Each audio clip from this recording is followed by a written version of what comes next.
মুসলিম কান্ট্রিতে হিন্দু হলে তাকে দেওয়া যাবে, বলেন তাকে দেওয়া যাবে না। 2 নম্বরে তাকে হতে হবে নামাজি। কি নামাজি? শুকুর আলী মুন্সি হলে চলবে না। শুকুর আলী মুন্সি পর্যন্ত, মানে ওনাকে শুক্রবারে দেখা যায়, তাছাড়া মাঝখানে আর দেখা যায় না। তাহলে 2 নম্বরে হতে হবে নামাজি। শুধু নামাজি হলে হবে না, নামাজ কায়েম করতে হবে। কারণ ইসলামী রাষ্ট্রের ক্ষমতা পাবে যারা, তাদের ভিতরে 4টা গুণ থাকবে। সূরা হজ 41 নম্বর আয়াত 17 নম্বর পারা 16 নম্বর পৃষ্ঠাতে আছে, আল্লাযীনা ইম্মাক্কান্নাহুম ফিল আরদ আকামুস সালাহ ওয়া আতাউজ যাকাহ ওয়া আমারু বিল মা'রুফ ওয়া নাহাউ আনিল মুনকার। যারা ক্ষমতা পাবে তাদের 1 নম্বর কাম হলো তারা নামাজ কায়েম করবে। নামাজ কায়েমের অনেকগুলো অর্থ আছে। তাফসিরে মারিফুল কোরআন আল্লামা শফি রহমাতুল্লাহ আলাইহি ওনার কিতাব খুলে দেখবেন, অনেকগুলো ব্যাপার লিখেছেন। তার মধ্যে আমার কাছে, অধিকাংশের কাছে সবচেয়ে যেটা উপযুক্ত সেটা হলো এই অনেকগুলো কারণ আছে, অনেকগুলো দিক আছে, তার মধ্যে উপযুক্ত, অথেন্টিক, যৌক্তিক যেটা মনে হয় সেটা হলো ডিসি সাহেবের অফিসে ডিসি সাহেব ইমামতি করবেন, ওনার নেতৃত্বে সবাই নামাজ পড়বে। ডিসি সাহেব যদি ইমামতি করেন, ডিসি সাহেব কি ওনাদের থেকে ঘুষ খাইতে পারবে? জোরে বলেন পারবে? আচ্ছা, ওসি সাহেবের ওখানে যত তার অধীনস্থ আছে সবাইকে নিয়ে ওসি সাহেব ইমামতিতে নামাজ হবে। কেন্দ্রীয় মসজিদে এই এলাকার যিনি এমপি আছেন ওনার নেতৃত্বে খুতবা হবে, উনি ওই দিন সমাবেশে বক্তৃতা দিবেন। জুমা মানে সমাবেশ, জুমা মানে কি? মি ইয়াউমিল জুমআতি ফাসাউ ইলা যিকরিল্লাহ। সূরাতুল জুমা মানে সমাবেশ নামে একটা সূরা নাযিল করেছেন, মহা সমাবেশ নামে একটা সূরা নাযিল করেছেন সূরাতুল হাসর। হাসর মানে মহা সমাবেশ, আর ছোট ছোট জুমাকে জামাত বলা হয়। এবার বলেন, এমপি সাহেব যদি ওই জায়গাতে দাঁড়িয়ে তার এলাকাতে যতগুলো আইনের অবনতি হয়েছে এই বিষয়গুলো নিয়ে তিনি বক্তৃতা দেন, বলেন তো এমপি সাহেব ডিও লেটার দেওয়ার সময় টাকা নিতে পারবে? জোরে বলেন।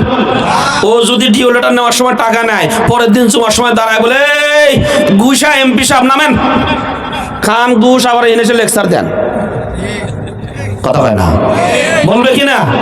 আচ্ছা, এবার আসুন তো, সংসদ ভবনে যখন গেলেন, সংসদ ভবনে যিনি প্রধান আছেন তেনার নাম কি? স্পিকার। যিনি প্রধান সংসদ নেতা তিনি হলেন স্পিকার। স্পিকারের নেতৃত্বে 350 জন মানুষ জামাত আদায় করবে। এবার বলেন, জামাত আদায় করতে গেলে যিনি ইমামতি করবেন তিনি কি শাড়ি পরা হলে চলবে না প্যান্ট পরা বা পায়জামা পরা লাগবে? তার মানে শাড়ি পরা বাদ, ওটা শাড়ি পরা উনি বাদ। ভালো মতো খেয়াল করেন, আর রিজাল কাওয়ামুনা আলান নিসা, সূরা নিসা 5 নম্বর পারা 2 নম্বর পৃষ্ঠার শেষের অংশে, আর রিজাল কাওয়ামুনা আলান নিসা, নারীদেরকে, পুরুষদেরকে আল্লাহ মহিলাদের উপর শ্রেষ্ঠত্ব দিয়েছেন। সুতরাং যারা ইমামতি করতে পারে না ওরা রাষ্ট্রেরও দায়িত্বে থাকতে পারবে না। আরো আস্তে কোন মানুষ গাল পারবে। আমার দাদাই কইছে সারা জীবন যে বয় গায়ে গরুর হাল তার দুঃখ জনমকাল। আমি আর কইলাম না, বাদ বাকিটুকু আপনারা মাইন্ড করবেন।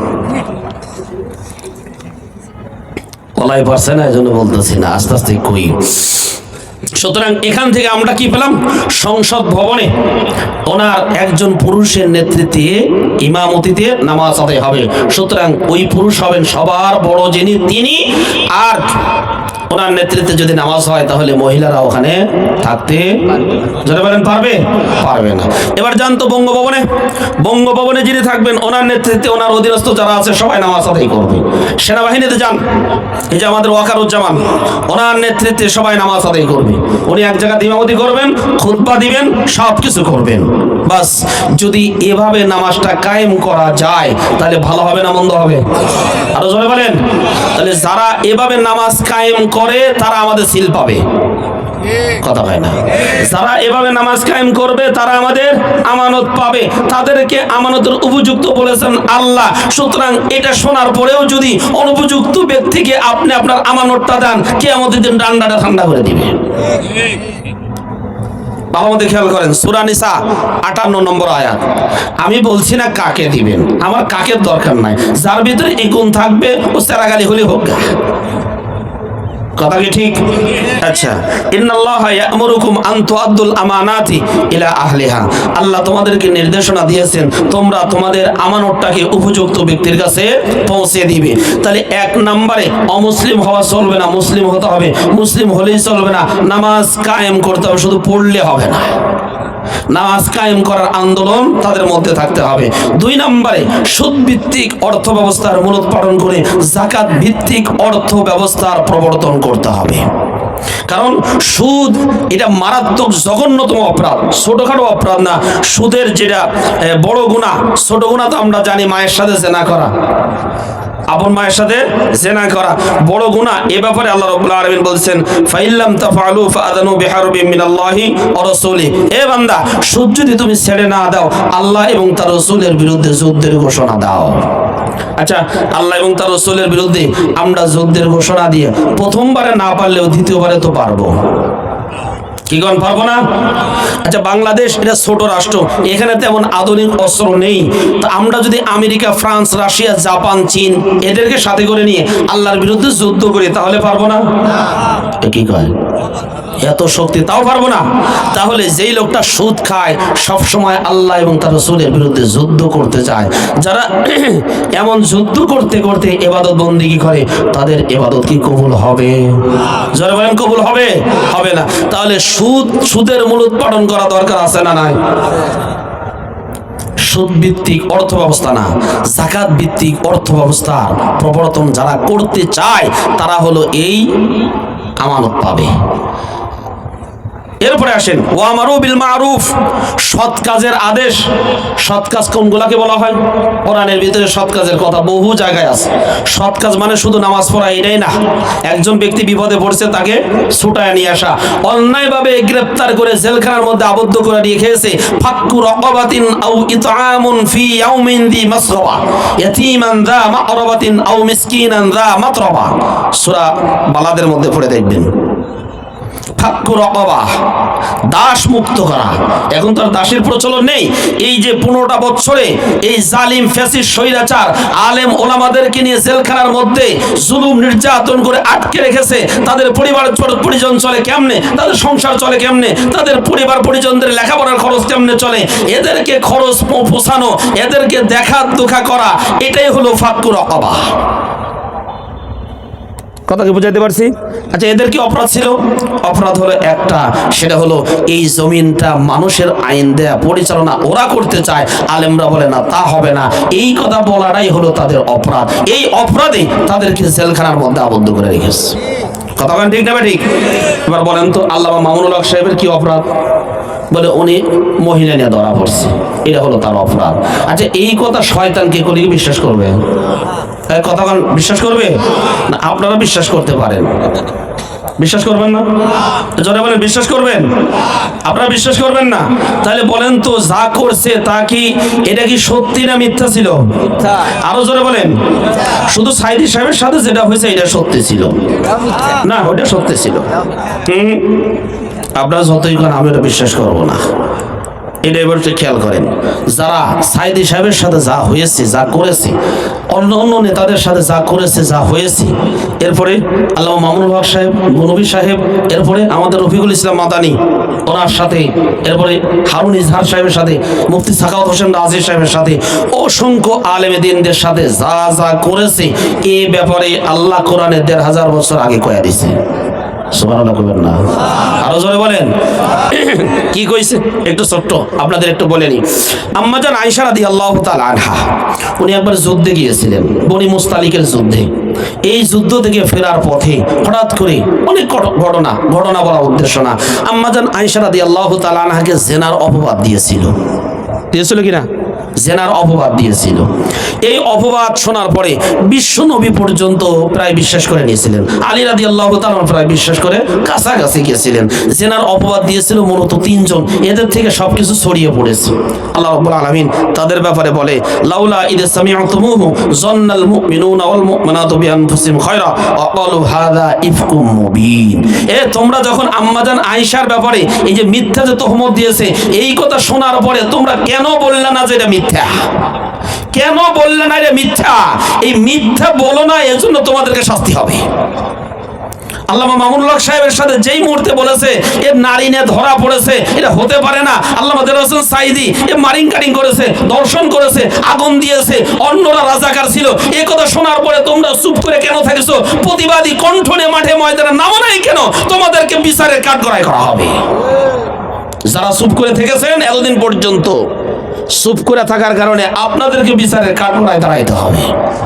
অন্যায় দেখার পরে মান রাআ মিনকুম মুনকারান ফালিগাইয়িরহু বিয়াদিহি ফাইন লাম ইস্তাদি ফাবিলিসানিহি ওয়া মান লাম ইস্তাদি ফাবিকলবিহি ওয়া যালিকা আদআফুল ঈমান। যারা অন্যায়মূলক কাজ দেখার পরে তারা বাধা দেয় না, ফালিগাইয়িরহু এর খেয়াল করেন শব্দের দিকে। মান রাআ, যে ব্যক্তি দেখবে, মিনকুম তোমাদের মধ্য থেকে, মুনকারান কোন খারাপ কাজ, অসমর্থিত কাজ, কোরআন হাদিস বিবর্জিত কাজ দেখবে, ফাল ইগাইয়িরহু, গায়্যারা ইগাইয়িরু তাগয়িরুন মানে পরিবর্তন করে দেওয়া। যাত্রা হচ্ছে মাহফিল চালাও, ওখানে যাত্রা হচ্ছে, যাত্রার পরিবর্তে মাহফিল বানায় দাও। ওখানে সিনেমা হল আছে, ওটা বাদ দিয়ে মসজিদ বানাও অথবা মাদ্রাসা বানাও, এর নাম হলো ফাল ইগাইয়ির। আমার কথা কি বুঝতে পারছেন? ঘৃণা করা না, খালি ফালিগাইয়িরহু বিয়াদিহি, এক নম্বর ইয়াদুন মানে শক্তি, ক্ষমতা, ক্ষমতার মাধ্যমে এটা পরিবর্তন করে দাও। ফাইল্লাম ইস্তাদি ফাবিলিসানিহি, যদি ক্ষমতা না থাকে তাহলে বক্তৃতা দাও, বক্তৃতা দেওয়ার মতো সামর্থ্য না থাকলে ওদের সাথে সম্পর্ক ছিন্ন করে ফেলাও। এ আযালিকা আদআফুল ঈমান, এটা হলো সবচেয়ে দুর্বল ঈমানের কাজ। কথাকে বুঝাইতে পারছি? সম্মানিত উপস্থিতি, তাহলে এই অন্যায়মূলক কাজগুলো দেখার পরে যারা প্রতিবাদ করে নাই, প্রতিবাদ না করার কারণে এই আল্লাহর ওলিগুলো দোষী হয়েছে, এরা এতদিন পর্যন্ত কষ্ট করেছে, এর জন্য যারা যারা চুপ করে থেকেছে তাদেরকেও আল্লাহর দরবারে কাঠগড়ায় দাঁড়াইতে হবে, জবাব দিতে হবে। আমি কথা বুঝাইতে পারছি? আয়াতটা আপনাদেরকে দিয়ে যাই। সম্মানিত উপস্থিতি, সূরা নূরের, খেয়াল করেন, সূরা নূরের 11 এবং 12 নম্বর আয়াত, এই দুটো আয়াত আপনারা পড়ে নেবেন আল্লাহ চাইতো ইনশাআল্লাহ। তাহলে সামনের দিকে আগিয়ে যাই। তাহলে আমরা আরেকটা বললাম, সৎ কাজের আদেশ করবে। সৎ কাজের আদেশ কোনগুলো? এই যে আপনাদেরকে বললাম, বহু কাজ আছে সৎ কাজের আদেশ। 4 নম্বর হচ্ছে তারা অসৎ কাজ থেকে নিষেধ করবে। কোন কাজ থেকে? জোরে বলেন, কোন কাজ? অসৎ কাজ থেকে নিষেধ করবে। অসৎ কাজ কোনগুলো? অসৎ কাজ কোনগুলো? আচ্ছা, অসৎ কাজ অনেকগুলো আছে। আচ্ছা, বেপরদায় চলাফেরা করে, সৎ না অসৎ? জোরে বলেন, সৎ না অসৎ? ছোট ভাইকে ফাঁকি দেয়, জমি বেশি করে নিয়েছে, এটা তো ডবল সওয়াবের কাজ। এটাও অসৎ না, এটা তো কিছু বলা যাবে না, ওরা ভাই ভাই করছে তাই কি হয়েছে? আচ্ছা, বোনকে ফাঁকি দিয়ে সেটা সব জমি নিয়ে নিয়েছে, এমন ডাকাত আছে না নাই? বোনকে আজ পর্যন্ত জমি দেয় নাই।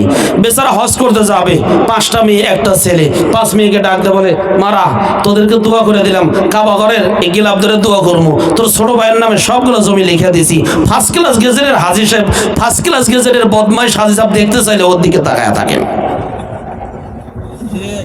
কথা বোঝেন নাই? ডকুমেন্ট দিয়ে যায়, ডকুমেন্ট ছাড়া কথা বললে এমনি ফাও কথা। সূরা নিসা 11 নম্বর আয়াত থেকে নিয়ে 13 নম্বর আয়াত পর্যন্ত পড়বেন। আল্লাহ বলে দিয়েছেন নারীর জন্য 1 ভাগ, পুরুষের জন্য 2 ভাগ। আমি মাতব্বারি করে সবগুলো দিতে গেলাম কেন? আল্লাহর উপর দিয়ে মাতব্বারি হয়েছে কি হয় নাই? আল্লাহর উপরে দিয়ে মাতব্বারি করার পরে আপনি ইবাদত করবেন, তাই কবুল হবে? এ তো 9 ক্লাস কম মেট্রিক ফেল করলেও এটা বোঝা যায়, বোঝা যায় কিনা?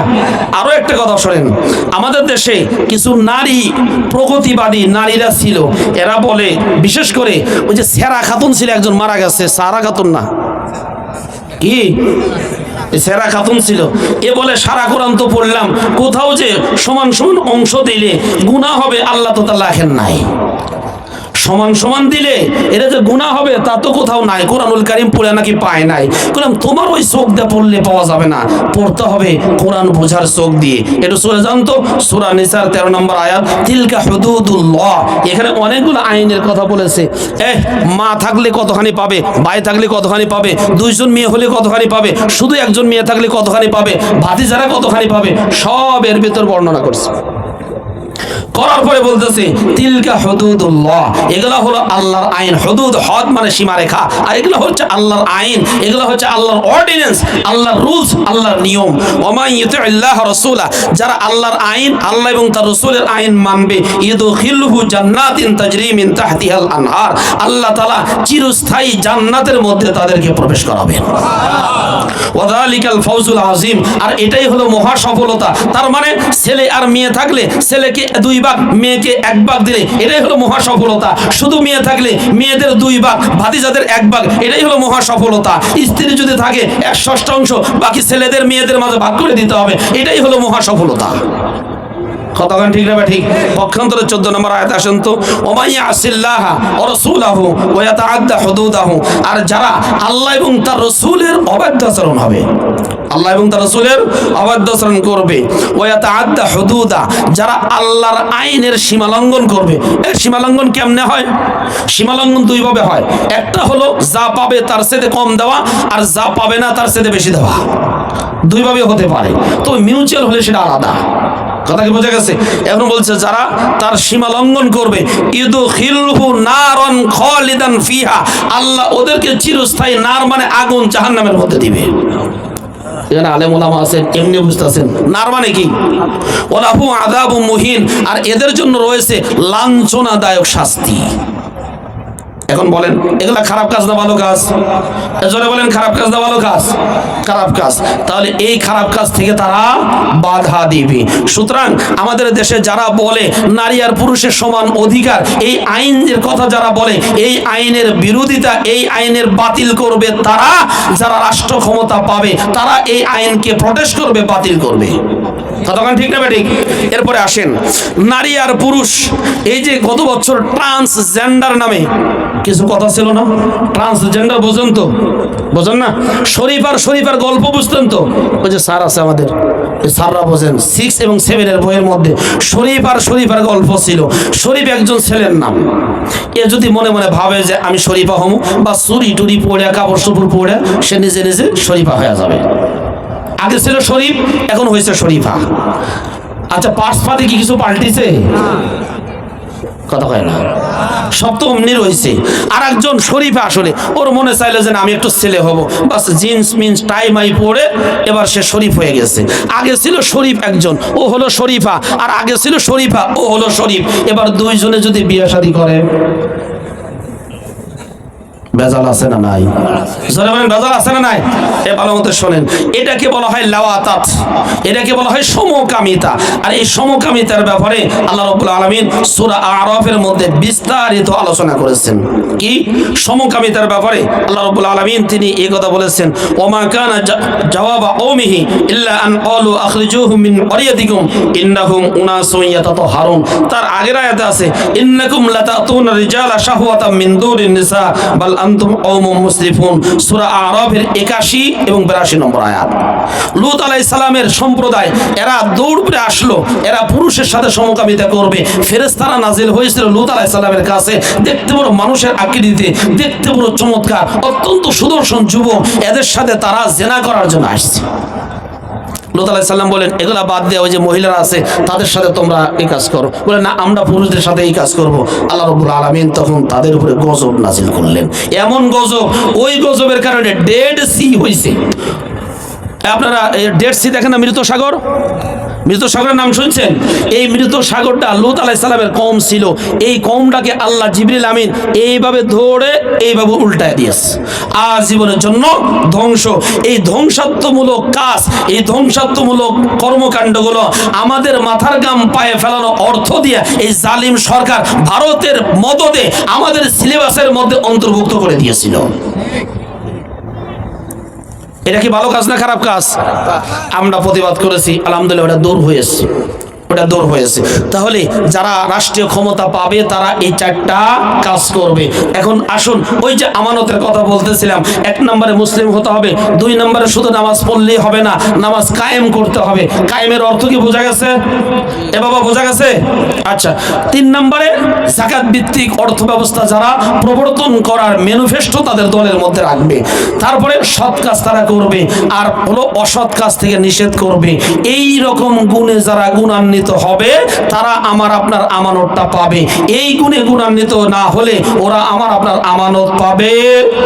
জোরে বলেন আমানত পাবে। আর আমানত যদি আমি আপনি দেই, ও যত খারাপ করবে, যত চুরি করবে, যত ইসলাম বিরোধী আইন প্রবর্তন করবে, সবগুলা গুনার একটা পার্সেন্টেজ আমার আপনার আমলনামায় অটোমেটিক্যালি আসবে। কথা কয় না এরা, কথা কন ঠিক না ঠিক? আচ্ছা এবার আসুন তো, এখন এই লোকগুলো যে চুরি করে, এমনি কি চুরি করে? আপনাদের কারণে চুরি করে। কেন জানেন? আগের রাত্রে এসে 5,000 করে টাকা দিলে চাচা পোল্ট্রি খায়। চাচা পোল্ট্রি খাই কিনা? আসছে, হ্যাঁ বাবা তোমাকে তো চিনি, তোমাকে ছাড়া তো কাউকে ভোট দিব না, বাস হাতের মধ্যে দিল। ও গুনা দেখে কত দিছে? 4,000 দিছে। আচ্ছা ঠিক আছে। আর একজন আসতেছে, ও বাবা তুমি না সলিমউদ্দিন সাহেব ছিলে? হ্যাঁ, তোমার বাবার সাথে তো আমার গলায় গলায় মিল ছিল, হ্যাঁ মোসাফা করছে। হাতের মধ্যে কিছু দিছে, দিয়ে দেখে আগে জন দিছে 4,000, এ দিছে 5,000, যাক 1,000 বেশি দিয়েছে, তাহলে এই পাবে। আবার পরের জন আসছে, আসার পরে ও বাবা তুমি তোমার বন্ধুর ছেলে, ঠিক আছে সমস্যা নাই। মুসাফা করার পরে দেখে হাত খুলে দেখে 6,000 দিয়েছে। কি দিছে? 6,000 দিয়েছে। এবার 6,000 যে দিয়েছে তাকেই হলো সিলটা মেরে আসছে। এ হলো বিশ্ব বাটপার, বড় চোর। কথা বলেন ঠিক না ঠিক? আর একজন 1 টাকাও দেয় না, নামাজ পড়ে রোজা করে হজ করে যাকাত দেয়, যখনই মানুষের সমস্যা হয় দৌড়িয়ে চলে যায়। লোকটা আল্লাহর জমিনে দিন কায়েম করার আন্দোলন করে, বিড়ি দেয় না, সিগারেট দেয় না, পান দেয় না, কিচ্ছু দেয় না। এই লোকটা টাকা দেয় না, কিন্তু সৎ যোগ্য 100 টাকা চাইল হলেও মানুষের দ্বারে দ্বারে ঘুরে আমানতদার কাছে এসে পৌঁছে দিবে। এই লোকটাকে যদি না দেন, আমাদের ময়দানে আল্লাহর দরবারে ঠেকা থাকবে। আপনার কারণে খারাপ লোকটাও হারে গেছে। এটাই হলো আল্লামা শফি রহমতুল্লাহ আলাইহি একটা বই লিখেছেন, ভোট কাকে দেব কেন দিব, পারলে ভোটে পড়ে নেবেন। আমরা এটাকে সব মনে করি না, আমরা এটাকে গুনাহ মনে করি না। এটা অত্যন্ত স্পর্শকাতর বিষয়, এই জন্য আপনাদেরকে বললাম। সম্মানিত উপস্থিতি, পড়ছিলাম যে সূরা, ওই সূরা তার কাছে যেতে পারলাম না। টাকাও তো তোলা লাগবে, টাকা তোলা লাগবে না? টাকা দিবেন তো? আর একটু আলোচনা করবো একটুখানি।